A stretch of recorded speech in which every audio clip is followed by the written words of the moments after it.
What's going on, YouTube? It's your boy, CamATL, and welcome back to another NBA High Five video with your boy. It is Hump Day. Drop a like down below because I know you're going to love it. Subscribe to the channel if you haven't already. Comment anything in the comment section and enter your name into the $50 giveaway I do every single week on this channel. Thank you guys for joining me as always. I'm going to keep it short and sweet, man. There's so much information on this 10K. That's why I'm a little late on the video. I've been just dissecting all of this for the longest time. We've got so much information that we're still waiting on that I was hoping to get information for before I did the video, but it is what it is. I got to get this out to y'all so I can get back to the slate and just lock in for the day. But there's a lot going on today. You got Embiid questionable. If he misses, that's going to be huge. You've got multiple spots where guys could possibly be missing, and it's going to change the entire slate. So I'm going to do the best I can to give you guys the guys in the best spot, and then you got to keep an eye on it throughout the day. All right. So starting off at point guard, what we do know is we have Davion Mitchell out. De'Aaron Fox out. That's going to make Davion Mitchell a fantastic play at point guard. He's probably the lock of the day at 4-2. He's going to start at point guard. No De'Aaron Fox. He's going to just be a fantastic play at 4-2. He's probably going to be chalk, but this is the kind of chalk that's just good chalk. So I'm fine with eating that high-owned Davion Mitchell chalk. A guy that might be lower owned, but if you really look at the numbers, a guy that really benefits big time, Kevin Huerter, another Sacramento guy with De'Aaron Fox out. That's going to be a big deal with Fox out. Fox has had a huge season this year. With Fox off the floor, there's a lot of usage to go around. Kevin Huerter is an interesting spot here because if you look at the numbers so far this year, it's a small sample size. We're not very far into the season.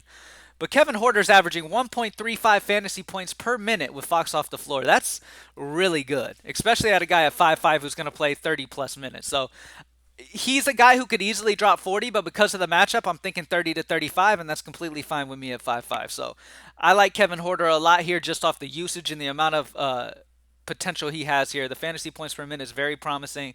So Kevin Huerter at 5'5" is a fantastic play for me. At power forward, Julius Randle really sticks out to me, man. He's going to first of all, his price is really good at 7-7 for the main guy on the Knicks.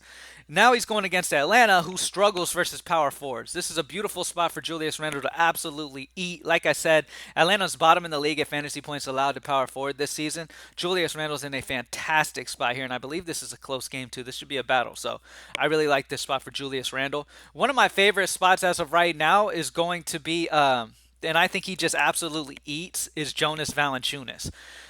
So you still got Brandon Ingram out. You do have Zion back, but Jonas Valanciunas at center versus the Lakers has probably the best matchup possible here.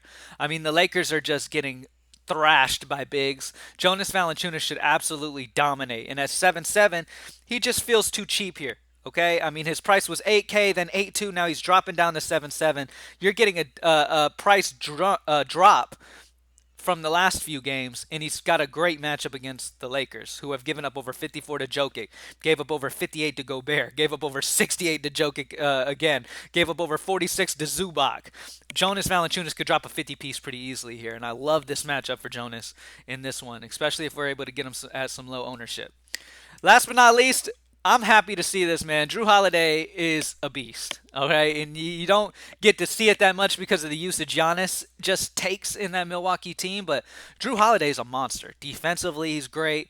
Offensively, he can put up numbers. At 8-2, he's a fantastic option today going against Detroit, who gives up the most fantasy points, well, like top 3 most fantasy points to point guards this year.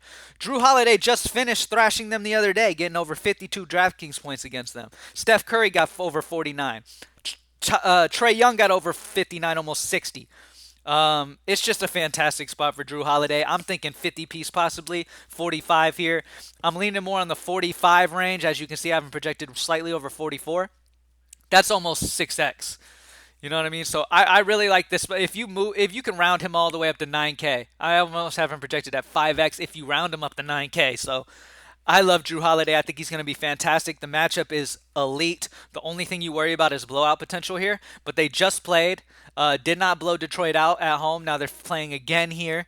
And Drew Holiday had a great game last game. I'm expecting the same here. So I love Drew Holiday at 8-2. He feels too cheap, and 5x is 40. I think you're pretty good, well off with that one, because look at his performance the last few games. The dude's just been on 66 against Atlanta, 66 DraftKings points against Atlanta. When you think about Drew Holiday, you don't think that type of performance, but dude's been fantastic. 52 against Detroit in this last game. I'm expecting him to run it back once again. All I need is 45, and I'm happy. I'm ecstatic with 45. So I really like that spot for Drew, and it's really a balanced day outside of Davion Mitchell. It's really kind of a balanced day. I'm not loving any of the super cheap value as of right now early on, but as I said, there's so much news today, and I tried to wait as long as I could to see if any news would drop and make any more things clear. But as of right now, we don't have a lot of that news available to us. So as the day goes on, things are going to drop, and by the time we post, like 20, 30 minutes before the slate, we'll have a lot, if not all of that information by then, and be able to really, have it at a good optimal range. So as you guys know, greenlightdfs.com, we will have the most optimal version you can possibly be playing posted at greenlightdfs on the lineup access page. As you guys know, some of you guys use it as just tool, content tool, and be able to perfect it. People have sent me screenshots every single slate about using the core out of the optimal and then changing up a few spots and really smashing slates, or even playing it as is sometimes because they can't find a way to improve it and smashing on slates. So no matter what, man, it's a fantastic tool to use. So greenlightdfs.com for the optimals. Play with the NBA optimizer. My prize picks are posted already. I love them. There's a lot of rebound value on prize picks today. So definitely go scoop that up before those lines adjust. And anyways, I'm really liking it, man. Davion Mitchell and Horter with Fox out. Julius Randle against a team with, the worst defense against power forwards. Jonas Valanciunas against the Lakers, worst defense against power forwards. And then Drew Holiday, Detroit, worst again. Sorry, I said worst against power forwards, worst against centers. Drew Holiday, bad versus point guards, and he just smashed Detroit anyway. So that's about it, man. That's what I'm liking so far. As I said, like I said, tons of news, y'all. It's going to be incredibly important you stay up to date with news. Yeah, by the end of the day, I'll have this thing honed into to ready to smash this shit. So, thank you guys for joining me as always. Drop a like down below because I already know you're gonna love it. Well, I already know you did love it. Subscribe to the channel, and I'm out. Peace.